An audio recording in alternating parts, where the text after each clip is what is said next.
দেখো তোমার ভালো লাগছে তো? ব্লাশটা ঠিক আছে তো? এটা কেন ব্লাশ হলো? আরো লাগাও ব্লাশ। হয়নি? নো, আরো ব্লাশ লাগাও। তুমি নিজে লাগাবে?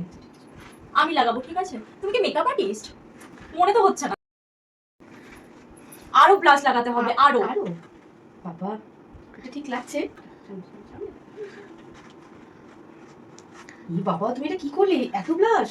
কেন সুন্দর লাগছে না আমাকে? ওয়াও, এবার আমাকে খুব সুন্দর লাগছে, তাই না? দেখেছো আমি কত সুন্দর কাজ করতে পারি। আর তুমি তুমি দেখো থেকে কিভাবে লাগাচ্ছিলে। সত্যি তুমি কাজও করতে পারো না। সত্যি আসলে আমাদের এদিকে আমাকে এত মানে পছন্দ করে, মডেল হিসেবে কি বলবো তোমাকে, আমি আসলে ভালো ব্লাশ লাগাতে পারি তো, তাই জন্য। বুঝেছো? আর লিপস্টিক, কেমন লিপস্টিক লাগানো হয়েছে? দেখে তো মনে হচ্ছে না সুন্দর হয়েছে। তাহলে আরো একটু লাগাও। আরেকটু লিপস্টিক লাগাবো? হ্যাঁ, বলবে আমি নিচে কিনে এটা এরকম ভাবে কে লাগায় লিপস্টিক? তুমি মেকআপ আর্টিস্ট কেন হয়েছো? হ্যাঁ, দেখো কিভাবে লাগাতে হয়, আমার থেকে শিখে নাও। এটা কি করলে তুমি? ওয়াও, আমাকে কেন ভালো লাগছে না? বাবা, এটা কি করলি? কেন আমাকে ভালো লাগছে না? আমাকে ভালো লাগছে না। আমি এত সুন্দর কষ্ট করে করলাম, তোমার ওটা। কিন্তু আমার তো খুব সুন্দর লাগছে, এখানে তোমার যারা পছন্দ যারা আছে হয়েছে তো? তাদেরও সুন্দর লাগছে, আচ্ছা তাই ঠিক না? আছে, তুমি স্যাটিসফাইড তো? হ্যাঁ, পছন্দ তো? একদম একদম, আমি এইভাবেই